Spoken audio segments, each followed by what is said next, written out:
दर्पण दृश्यमान नगरी तुल्यं निजान्तर्गतं पश्यन्नात्मनि मायया बहिर्भूतं यथा निद्रया यः साक्षात् कुरुते प्रबोध समये स्वात्मानमेवाद्वयं तस्मै श्री गुरुमूर्तये नमः श्री दक्षिणामूर्तये।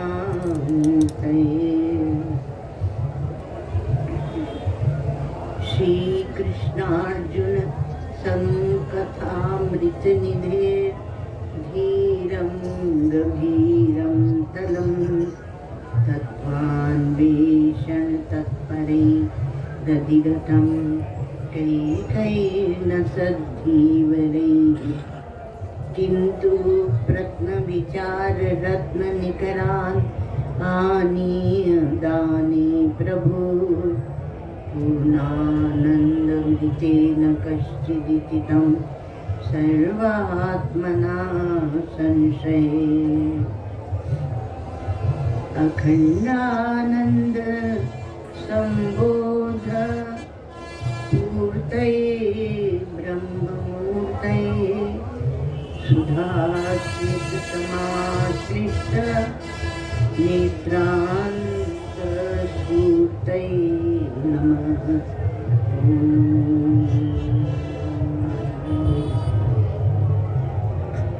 श्रुति स्मृति पुराणानाम् आलयं करुणालयं नमामि भगवत्पादं शङ्करं लोकशङ्करं नमामि भगवत्पादं शङ्करं लोकशङ्करम्।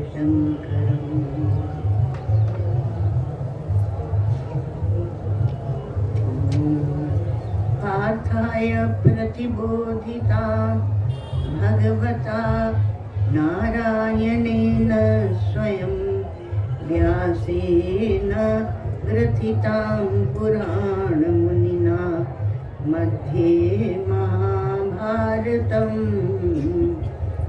अद्वैतामृतवर्षिणीं भगवतीम् अष्टादशाध्यायिनीम् अम्ब त्वामनुसन्दधामि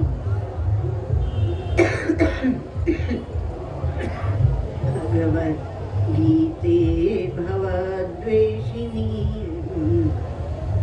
नमोऽस्तु ते व्यासविशालबुद्धे पुल्लारविन्दायतपत्रनेत्र येन त्वया भारततैलपूर्ण प्रज्वालितो ज्ञानमयप्रदीप प्रपन्नपारिजाताय स्तोत्रवेत्रैकपाणये ज्ञानमुद्राय कृष्णाय गीतामृतदुहे नमः।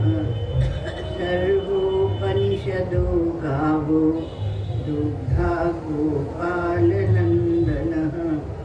पार्थो वत्सः सुधीर्भोक्ता दुग्धं गीतामृतं महत् वसुदेवसुतं देवं कंसचाणूरमर्दनं देवकी परमानन्दं कृष्णं वन्दे जगद्गुरुं।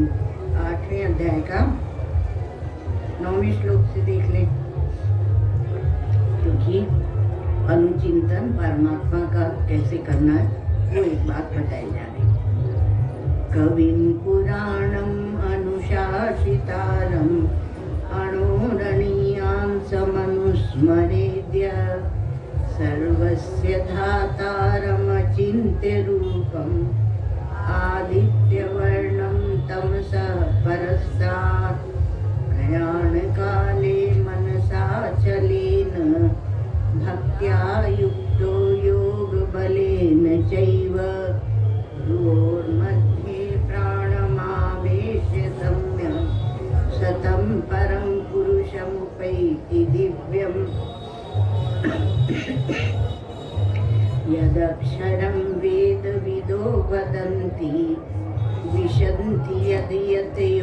वीतरागाः यदिच्छन्तो ब्रह्मचर्यं चरन्ति तत्ते पदं संग्रहेण प्रवक्ष्ये सर्वद्वाराणि संयम्य मनोहृदि निरुध्य च मूर्ध्याधायात्मनः प्राणम् आस्थितो योगधारणाम् ओमित्येकाक्षरं ब्रह्म व्याहरन् मामनुस्मरन् यः प्रयाति त्यजन् देहं स याति परमां गतिम्।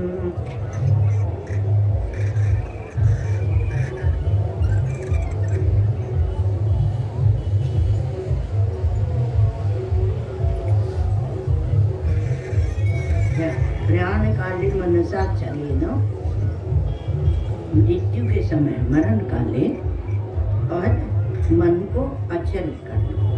यदि पूरे जीवन किया अभ्यास नहीं तो मन तो लगेगा। भक्त्या युक्त हो और भक्ति से युक्त हो। भजनम भक्ति तो भक्त्या युक्त हो योग बलेन चैव च एव योग बलेन च एव योगस्य बले योग बलम। योग का जो बल है वो योग बल यहाँ कह रहे हैं। समाधि संस्कार प्रचय जनित स्थैर्य लक्षणम योग बलम। योग बल की परिभाषा भाष्यकार भगवान ने दी क्या है तो कहा समाधि जनित जो संस्कार हैं उनके संस्कार से संग्रह से उत्पन्न हुई जो चित्त की स्थिरता है, चित्त को स्थिर करके और वो उसको चित्त स्थिरता का नाम ही योग बल है। अर्थात चंचलता रहित हो जाना चाहिए अचल मन से। मनसा अचलेन। अब भक्त्या युक्त भगवान की भक्ति आने लगे देखमन में चित्त को स्थिर करके और फिर वहाँ पर जो ऊर्ध्वगामिनी जो नाड़ी है उनसे भ्रुवो मध्य प्राणम आवेश्य भ्रू के भ्रकुटी के मध्य में प्राणों को स्थापन करें आवेश्य और भली प्रकार सावधान होगा। परमात्मा के स्वरूप का चिंतन करे। सम्यक अप्रमत्ता ऐसा जो योगी है अप्रमत्ता अर्थात प्रमाद नहीं है उसके जीवन में, वह ऐसा जो बुद्धिमान योगी है वो कविम पुराणम जो पहले बताए हैं उस दिव्य चेतनात्मक ऐसे लक्षणों वाले दिव्य चेतनात्मक परम पुरुष का वो प्राप्त होता है उपैत प्राप्त हो जाता है। यही बात कही। तो यहाँ हम लोग जो विचार कर रहे थे वो थोड़ा सा भक्ति और ज्ञान का विचार कर रहे थे। तो भक्ति की जो पराकाष्ठा है वह ज्ञान है और ज्ञान की जो पराकाष्ठा है जीवन व्यवहार में वह भक्ति है। श्री गुरुदेव एक बात और कहते थे कि जो अचल ज्ञान है वही जब आपके हृदय में आकर नृत्य करने लगता है तब उसका नाम होता है भक्ति। अर्थात इसका अर्थ है कि ज्ञान ही जब व्यवहार में उतर कर आता है तब उसका नाम होता है भक्ति। एक भक्ति है जो अंतर्हित रहती है और एक भक्ति है जो हमारे जीवन व्यवहार में आ जाती है। तो इसलिए कोई भेद नहीं है, पर थोड़ा व्यवहार का जहाँ पुट है और व्यवहार का पुट नहीं तो पराभक्ति, तो पराभक्ति और ज्ञान में तो अंतर नहीं है। तो हमारी गीता में ही कहते हैं कि आत्मोपम्येन सर्वत्र समम पश्यति अर्जुन सुखम वा यदि वा दुखम सहयोगी परमो मता। जो अपने आत्मोपम्येन अपनी आत्मा के समान ही सब में उस सम तत्व को देखता है। और सुख या दुख, ऐसा नहीं कि किसी को सुख हो रहा है तो हम उससे अस्पृष्ट हैं, अथवा दुख हो रहा है तो हम अस्पृष्ट हैं। पत्थर बनने का नाम ज्ञान नहीं है, नितांत अत्यंत संवेदनशीलता का नाम ज्ञान है। तो ज्ञान वह जीवन में जब आता है तो भक्ति का रूप धारण कर लेता है। हम किसी से प्रभावित ही नहीं होते, तो आप क्या पत्थर बन गए? नहीं, ऐसी बात नहीं है। हाँ? तो ज्ञान जो है वो, क्योंकि वो सर्वत्र आत्मदर्शन करता है, बोध होने के पश्चात सर्वात्म भाव, सर्वात्म दृष्टि न भी हो तो सर्वात्म भाव रहता ही, अर्थात सब में आत्मभाव आना उचित है, न्यायोचित है। तो इसलिए आत्मोपमेन सर्वत्र समम, समम वो परमात्मा का ही नाम है। समम पश्यति अर्जुन, हे अर्जुन, जो उस सम परमात्मा को देखता है, और सुखम वा यदि वा दुखम, वो सबके सुख से अस्पृष्ट नहीं रहता और दुख से भी अस्पृष्ट नहीं रहता। सहयोगी परमो मतः, हमारे यहाँ धर्म की पराकाष्ठा में भी वह संवेदनशील है। आपको उस दिन वो रंती देव की कथा सुनाई थी कि प्रभु मुझे हृदय में बिठा दो। हम बोले कि एक तो आत्मा है, परिच्छिन्न आत्मा जीवात्मा है, और एक परमात्मा है, द्वासुपर्णा सहिजा सखाया। अब एक और तीसरी रंती देव आत्मा को कहाँ डाला जाए, सुनाया था। तो ये सब में वह आत्मदृष्टि करता है, आत्मदृष्टि सर्वत्र है उसकी। आत्मोपमेन, यदि हमें दुख होता है तो सबको दुख होना चाहिए। देखो एक बात बताए, जो ये सोचते हैं कि हम तो यदि चोरी भी करेंगे, मोटा मोटा दृष्टांत है, तो हमें पाप नहीं लगेगा, और दूसरे को क्यों? क्योंकि हम तो ज्ञानी हैं, और दूसरे को तो पाप लगेगा। तो जो नियम आप दूसरे के लिए निर्धारित करते हैं, पहले वो आपको लगता है। जैसे कि आपने ये निर्धारित किया कि जब आपका सामान कोई ले लेता है, मेला है महाराज, एक दूसरे का बदल भी जाता है, ले भी लेते हैं। कुछ दिन पहले यहाँ बड़ी झुंझलाहट मची थी कि कौन आता है जो चप्पल चुरा लेता है, तो ले लेता है कोई, अथवा भूल से बदल जाती है, अथवा जल्दी में बदल जाती है, तो हमें अच्छा नहीं लगता है। यदि वह हमें अच्छा नहीं लगता है तो हम किसी के लिए ऐसे उसको भी अच्छा नहीं लगेगा। ये नियम है, इसी से कानून बनते हैं। एक तरफा कानून नहीं होता कि एक तरफा ही कानून।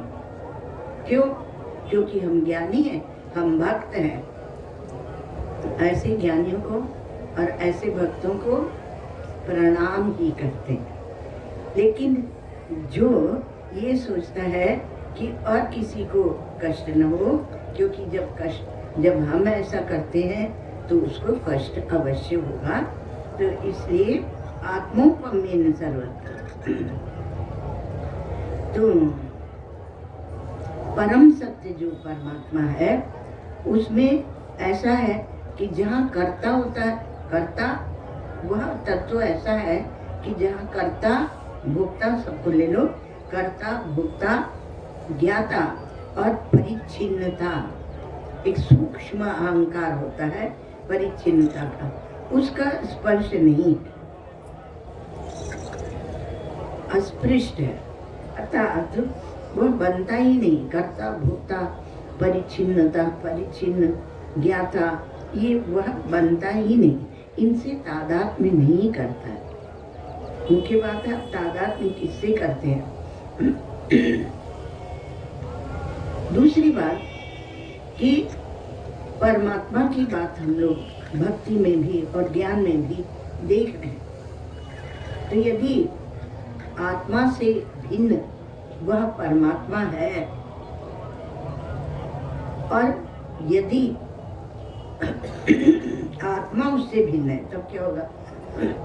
तो क्या होगा?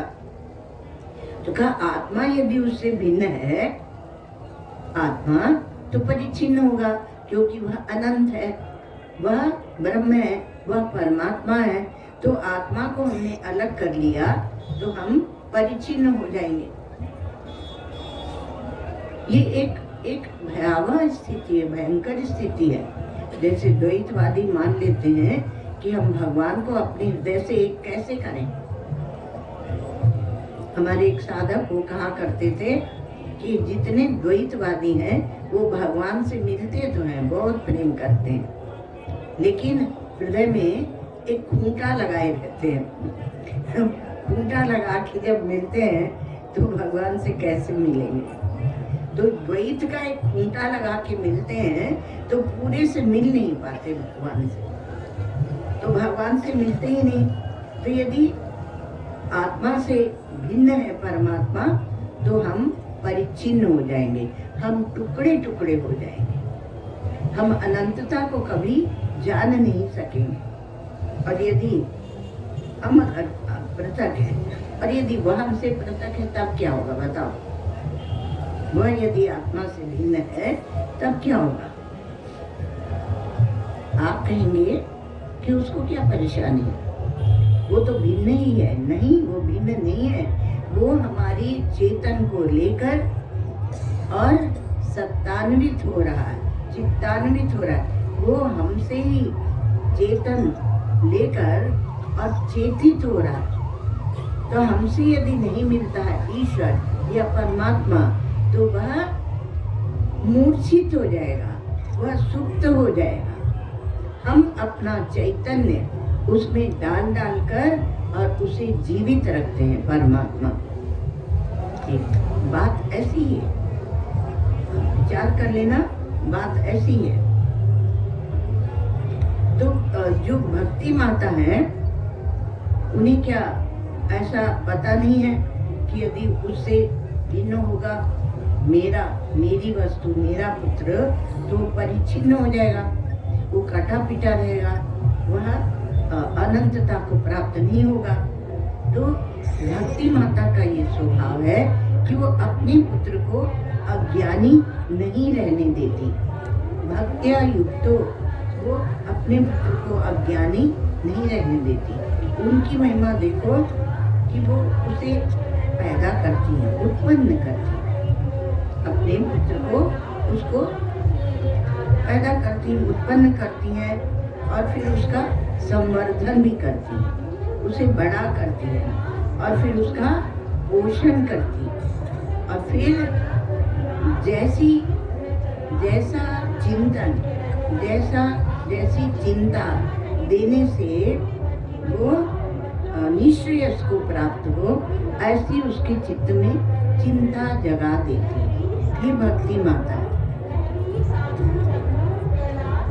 क्योंकि यदि हमें कोई कष्ट ही नहीं है, चिंता ही नहीं है, हम जैसे हैं वैसे ही प्रसन्न हैं, तो परमात्मा की प्राप्ति तब भी नहीं होगी। इसलिए वो जगा देती है।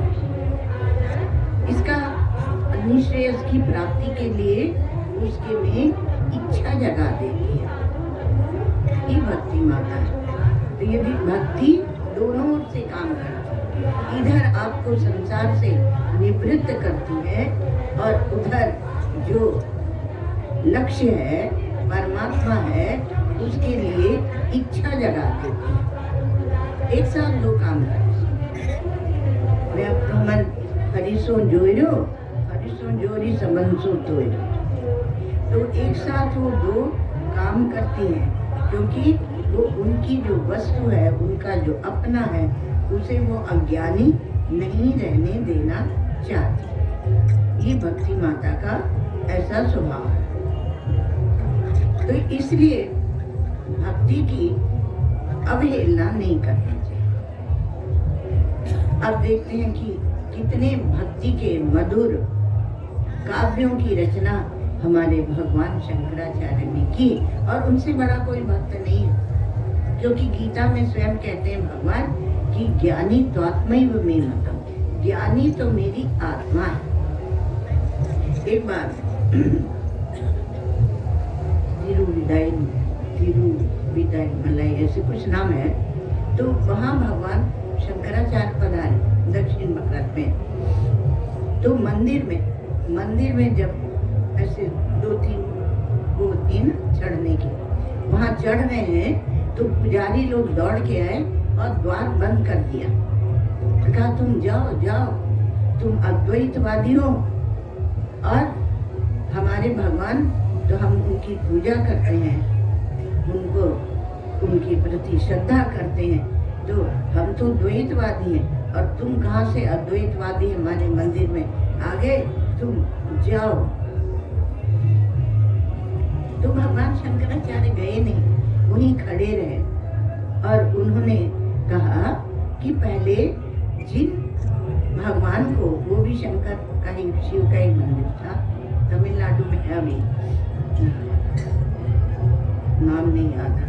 तो भगवान ने कहा कि शंकराचार्य जी ने कहा कि उनसे तो पूछ लो कि अद्वैत सत्य है कि नहीं।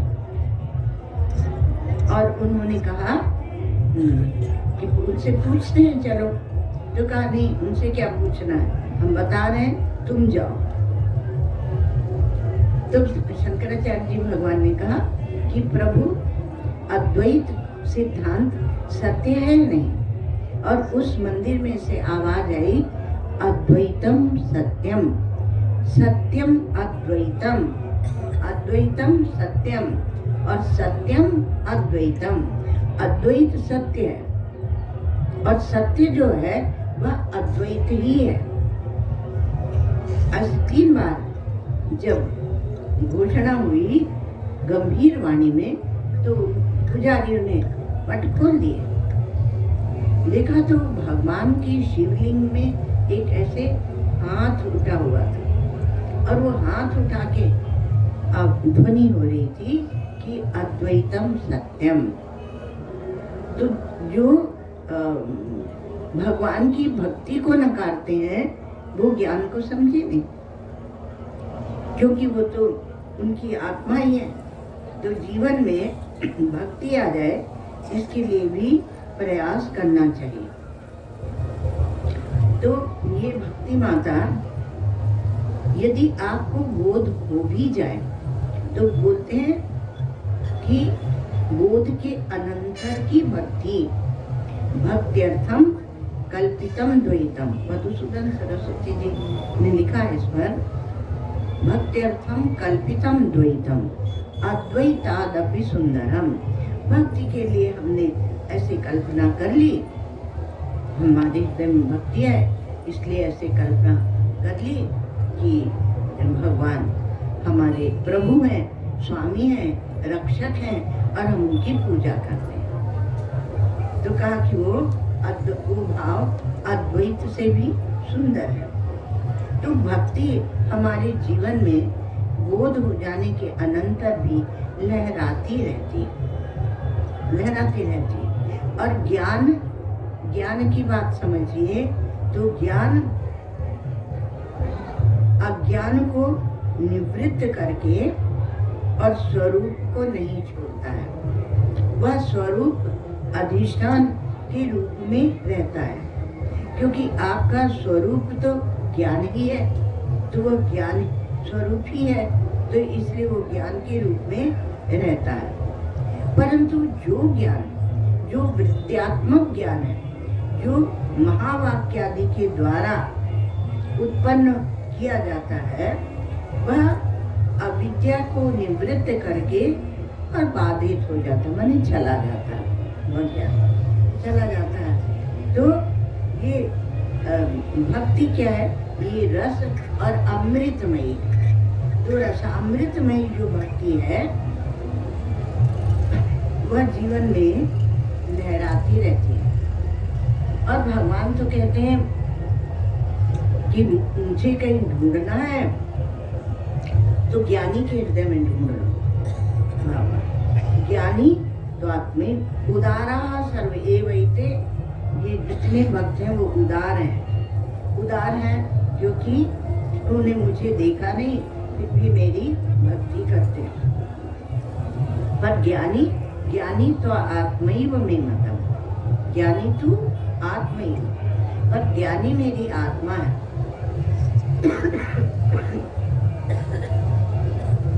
आपको कभी ढूंढने का मन हो कि चलो भगवान को ढूंढा जाए, तो कहाँ ढूंढोगे? ज्ञानी के हृदय में जाके ढूंढ लेना, क्योंकि भगवान ने कहा मेरी आत्मा ज्ञानी है। तो ज्ञानी तो आत्मैव में मतम, और इसलिए प्रियो ही ज्ञानी नोत्यर्थम अहम सचा मम प्रिय, इसलिए ज्ञानी मुझे बहुत प्रिय है और वह भी मेरे प्रति एक रस अव्यभिचारिणी भक्ति करता है, वह भी मुझे छोड़ता नहीं। अहम सच मम प्रिय, मैं उसे प्रेम करता हूँ, वो मुझे प्रेम करता है, क्योंकि ज्ञानी की आत्मा परमात्मा और परमात्मा की आत्मा ज्ञानी। और तो क्या फिर उसका ऐसा अभिमान होता है कि मैं ज्ञानी हूँ, मैं ज्ञानी हूँ? अभिमान करेगा तो भगवान छूट जाएंगे। ज्ञान मान जहाँ एको नहीं, जहाँ कोई मान नहीं बनता, अभिमान नहीं बनता, परिच्छिन्नता नहीं बनती, वह उसे कहते हैं ज्ञानी।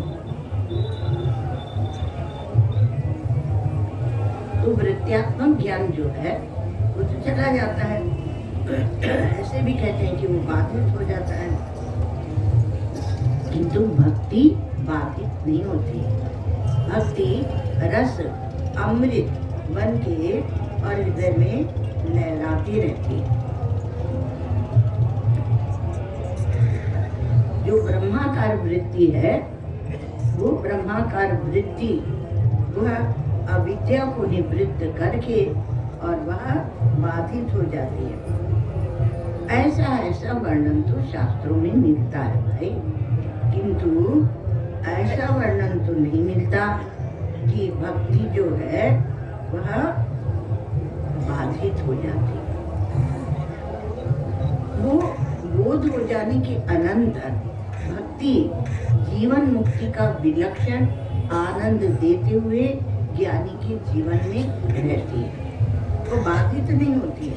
बाधित माने जो केवल प्रतीयमान होकर रह जाए, जिसकी बहुत महत्ता न हो, जिसकी बहुत सत्ता न हो, तो ऐसे भक्ति बाधित नहीं होती,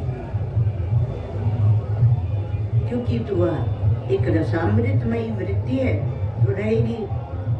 इसलिए भक्ति के महात्म्य को जाने और भगवान से प्रार्थना करें कि हमारे हृदय में भक्ति आए। हमारे संत तुलसीदास जी महाराज कहते हैं, नान्या स्प्रिया रघुपते हृदय स्वधीर, हमारे हृदय में कोई और स्प्रिया इच्छा नहीं है। सत्यम वदामि च भगवान अखिलांतरात्मा, मैं सच बोलता हूँ और आप तो सबकी अंतरात्मा है, तो आप जानते ही हैं कि मैं सच बोल रहा हूँ या नहीं। भक्तिम प्रयच्छ रघुपुंगव निर्भराम में, निर्भरा भक्ति वह मुझे दीजिए, भगवान से प्रार्थना कीजिए। तो निर्भरा भक्ति क्या है कि हम केवल अपने प्रभु के चरणों में समर्पित हैं और वही हमारा सब कुछ करेंगे और किसी का आश्रय नहीं लेना। इसको बोलो, उसको बोलो, इसको कह देते हैं, उसको कह देते हैं, ये सब दीनता है, हीनता है। जब आपने साधुओं के लिए कह रहे हैं और सभी के लिए कह रहे हैं, भाई भगवान तो सभी के, विभाजन थोड़ी, पर साधुओं को इसलिए कहा क्योंकि उन्होंने अपना जीवन भगवान के प्रति न्यौछावर किया। तो जब जिनके प्रति हम समर्पित है, वो क्या कोई छोटी वस्तु है? वो परमात्मा, वो सर्वशक्तिशाली है, सर्वज्ञ है, सब जानते हैं। और कृपा में करुणा में है, हमारे दुख को दूर करेंगे, सब जानते हैं। तो ऐसे परमात्मा के चरणों में जब हम समर्पित हैं, तो हमें छोटी छोटी वस्तु लेकर क्या करना। इसलिए भगवान से प्रार्थना करें। तो भक्त तुलसीदास जी महाराज क्या कहते हैं? सत्यम वदामि च भवान अखिलांतरात्मा भक्तिम प्रयच्छ रघुपुंगव निर्भरा भक्ति हमें दीजिए। और कामादि दोष रहितम, अब भक्ति आएगी कैसे? जब दूसरा सब कचरा आपने लगा रखा है जिंदगी में, हृदय में।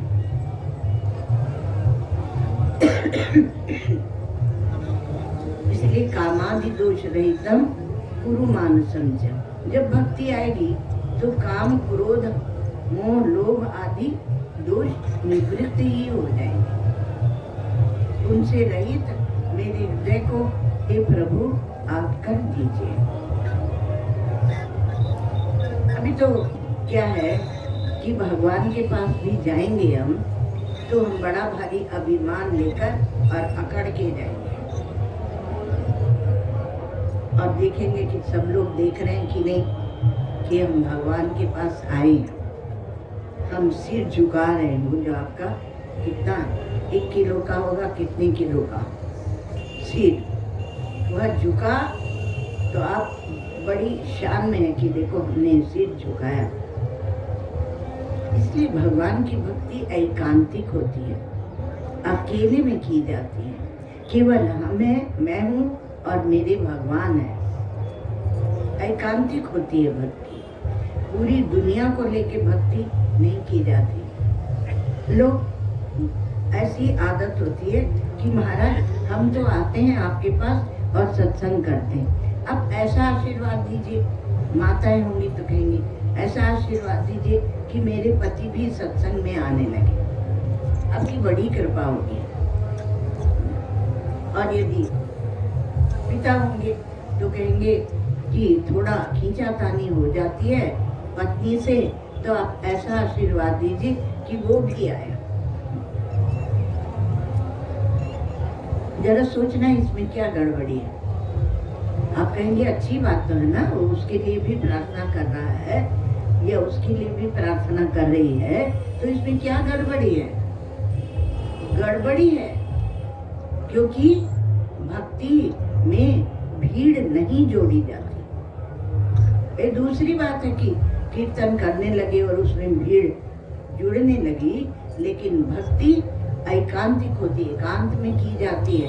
हमारे और हमारे प्रभु का उसमें संबंध होता है और गाढ़ संबंध होता है। तो सबको दिखाने की नहीं होती, क्योंकि कोई समझेंगे ही नहीं। आपकी जो प्रीति है भगवान से, उसको कौन समझने वाला? निर्भरा भक्ति दीजिए। जने जने का मुंह मैं न देखूं। कुछ कहना है तो प्रभु से ही कहूं, उन्हीं से कहूं। ये बहुत बड़ा बल है और बहुत बड़ा आश्वासन है। बोलते हैं और इससे क्या होगा कि आपकी आशाएं कम होने लगेंगी।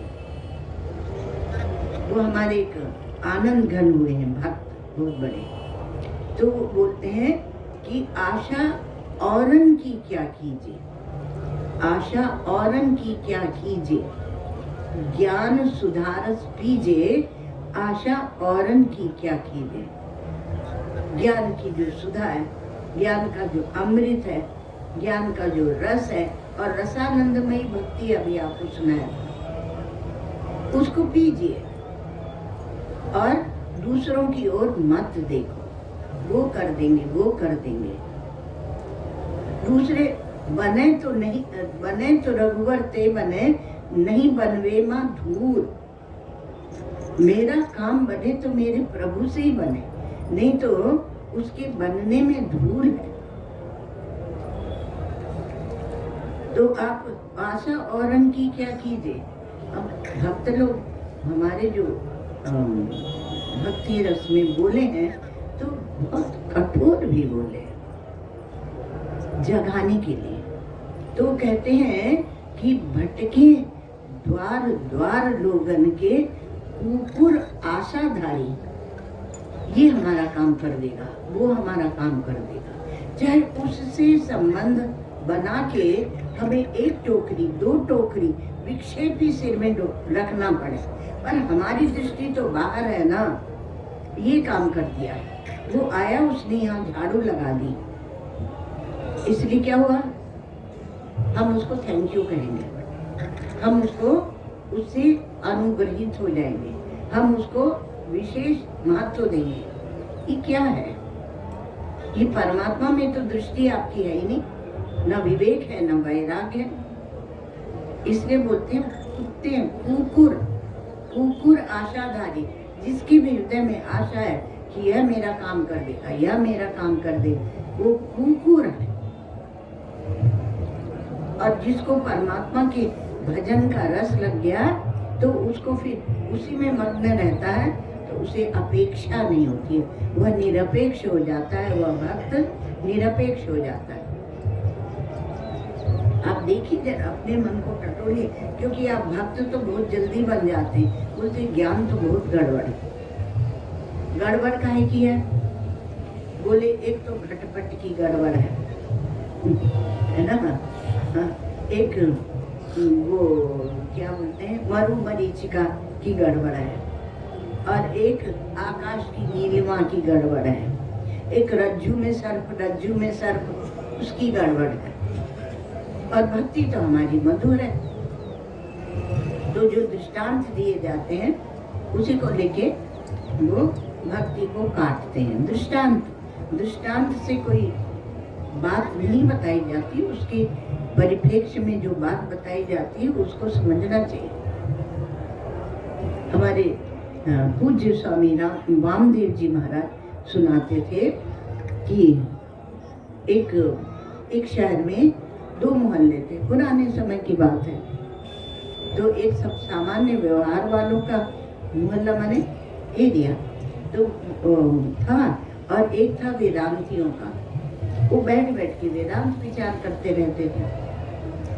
तो एक का घोड़ा खो गया, तो उसने जाके अपने मोहल्ले में कहा कि मेरा घोड़ा खो गया है, तो क्या करूं?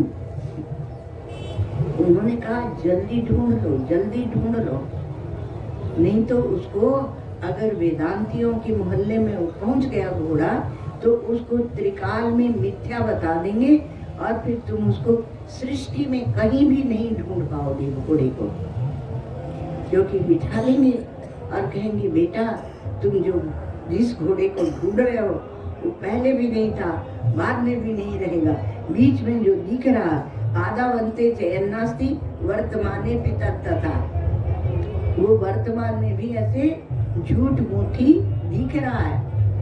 इसलिए उस घोड़े के लिए तुम क्यों परेशान होते हो?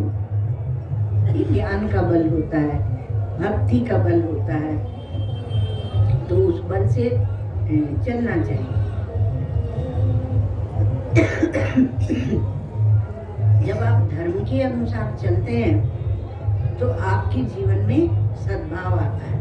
तो सद्भाव की पूर्णता आती है धर्मानुष्ठान से, और जीवन की पूर्णता के लिए जो क्रिया आवश्यक है, एक सद्भाव हो गया, एक क्रिया हो गया, जो आवश्यक है उसके लिए बोलते हैं योगाभ्यास है, तो उसके लिए योगाभ्यास बताया जाता है। तो प्रत्याहार, धारणा, ध्यान, समाधि आदि जो है वो अंतरंग क्रियाएं हैं,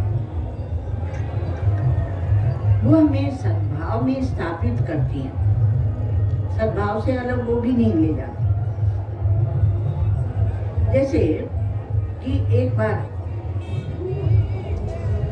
यहाँ कहा जा रहा है कि सर्वद्वाराणि संयम्य मनोहृदि निरुद्धम, उसके पहले यदक्षरम वेद विदो वदन्ति विशन्ति यद यतियो वीतरागा। केवल शब्दार्थ देखें, जिस अक्षर को वेदता लोग, वेदविद अर्थात वेद को जानने वाले जिस अक्षर के बारे में बात करते हैं, बताते हैं हमें, और यति जो वीतराग है वो उसमें प्रवेश कर जाते हैं। मजे की बात है, एक तो बोलते ही रहते हैं और एक प्रवेश कर जाते हैं। विशन्ति यद यतियो वीतरागा, वीतराग है अर्थात राग द्वेष नहीं है, तो वो उसमें प्रवेश कर जाते हैं। और यद इच्छन्तो ब्रह्मचर्यम चरन्ति, और जिसकी इच्छा करके ब्रह्मचर्य व्रत का पालन करते हैं, तत्ते पदम संग्रहेण प्रवक्ष्ये, उस पद को हम संक्षेप में आपको कहते हैं। उसे हम आगे कहेंगे तो उसको ओम बताएंगे। तो यहाँ यदि छंतो, अब यहाँ क्या है कि आप सद्भाव स्थापित करने की बात चल रही थी, सद्भाव स्थापित हो जाए। तो हमारे यहाँ कहते हैं काशी मरणान मुक्ति, बोलते थे पिताजी काशीवास करने गए, माता जी काशीवास करने गए, अर्थात वही शरीर छोड़ेंगे। तो काशी मरणान मुक्ति, एक काशी बाहर होती है और एक काशी भीतर होती है। काशी भी एक बाहर है, एक भीतर है। तो वो देश में हमने विभाजन किया काशी का। और एकादशी, बोले एकादशी के दिन शरीर छोड़ा, बहुत अच्छी बात है। तो एकादशी क्या है? एक काल है, उस काल को हम विचार करते हैं। देश हो गया, काल हो गया, और तुलसी दल, चरणामृत इत्यादि ये द्रव्य है। तो इन चीजों में परमेश्वर का आवाहन नहीं करना पड़ता, वह पहले से ही वो चेतन है। जो तुलसी दल है अथवा भगवान का चरणामृत है अथवा भगवान का प्रसाद है, तो इनमें परमेश्वर का आवाहन नहीं करना पड़ता, वो है ही।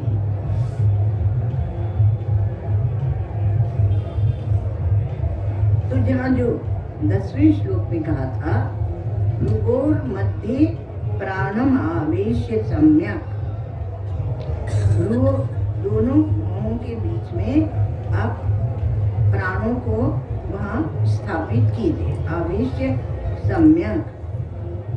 तो हमारे यहाँ शास्त्रों में कहते हैं कि वाराणसी भ्रुवोर मध्य, भ्रुवों के दोनों भुवों के बीच में वाराणसी है।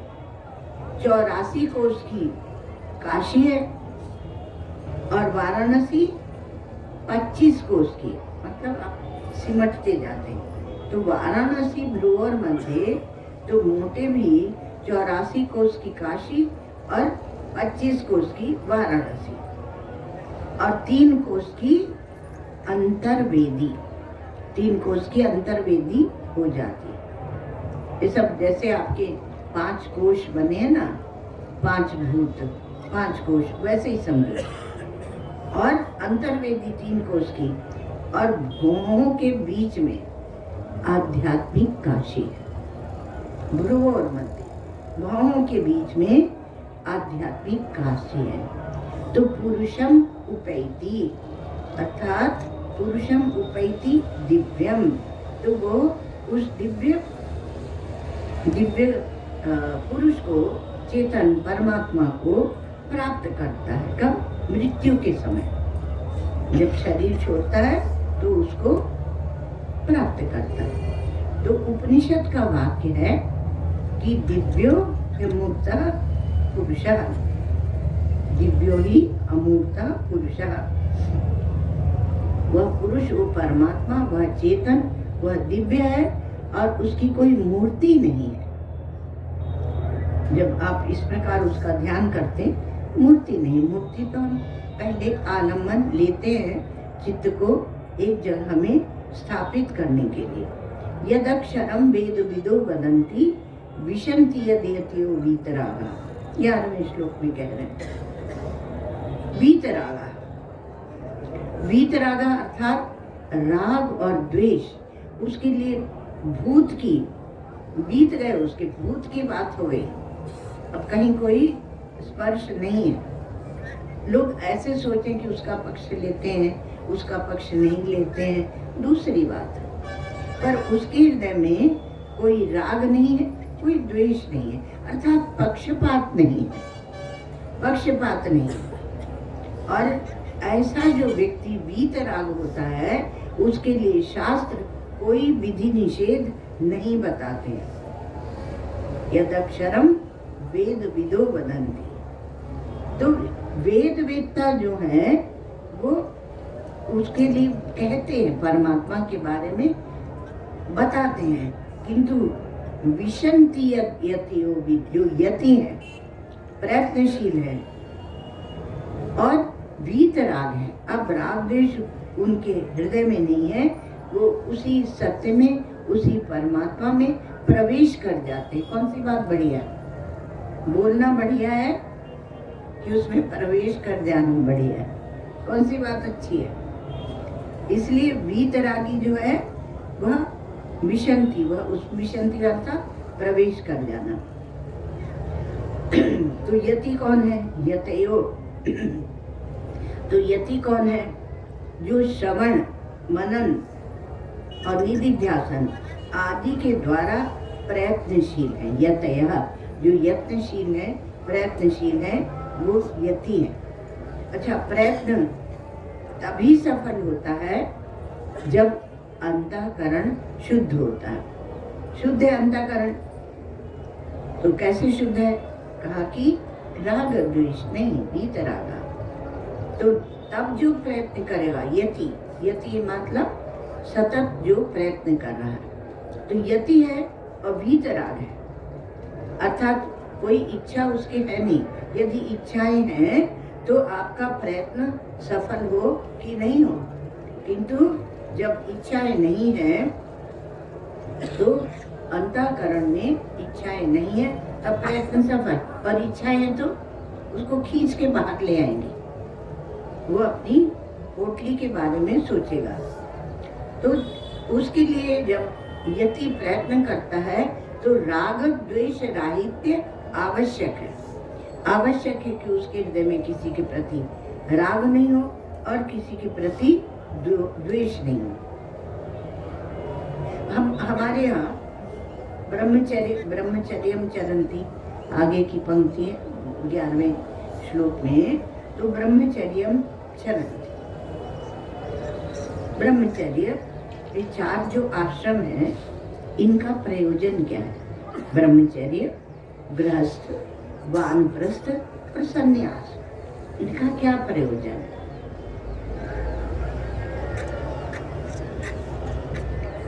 ब्रह्मचर्य आगे भी रहेगा, ऐसा नहीं कि केवल ब्रह्मचर्य आश्रम है। तो ब्रह्मचर्य में क्या है कि उसने उस परमात्मा को अपने जीवन में स्वीकृति दे दी। यदि छंदो ब्रह्मचर्यम चरन्ति, परमात्मा को स्वीकृति दी तो उसकी उसी के अनुसार जीवन उसका बन गया, उसके अनुसार वह जीवन अपना चलाने लगा। बहुत बड़ा अंतर होता है। बोलते हैं हमारे कठोपनिषद में कि अस्ति ब्रह्मेति चेत् वेद संतमेनम ततो विदु।